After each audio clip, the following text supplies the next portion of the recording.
Sa kanyang matagumpay na pagsungkit sa ikatlong Asian Championship title, nananatiling nakaapak sa lupa ang mindset ni Filipino Jiu-Jitsu star Annie Ramirez na kasalukuyang naghahanda na ngayon sa serya ng malaking international tournaments sa pagtatapos ng taon.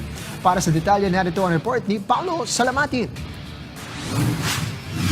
Sa kabila ng pagpapatuloy sa kanyang dominasyon sa Asia, nilinaw ni 3 champion Annie Ramirez na hindi siya nagpapakampante sa kanyang mga nakaraang tagumpay. Matapos masungkit ang ikatlong sunod na Asian Championship title sa Women's minus 57 kg division kamakailan sa Almaty, Kazakhstan, nananatili rin siyang number 1 sa Jiu-Jitsu International Federation o JJIF World Rankings sa nasabing weight class. Ibinahagi rin ni Ramirez na malaking bahagi ng kanyang matatag na pag-iisip ang gabay ng kanyang coach na si 2-time Olympian at 9-time Southeast Asian Games Judo Champion John Bailon. Inamin din ng 35-year-old veteran na hindi madali ang responsibilidad bilang isang national athlete, ngunit patuloy siyang nakakakuha ng motibasyon mula sa mga payo ng kanyang coach sa tuwing dumadaan siya sa mga pagsubok. Sa ngayon, nakatuon ang atensyon ni Ramirez sa JJIF World Championship sa Abu Dhabi, Asian Games sa Japan at Asian Indoor and Martial Arts Games o 2026 IMAG sa Saudi Arabia, kung saan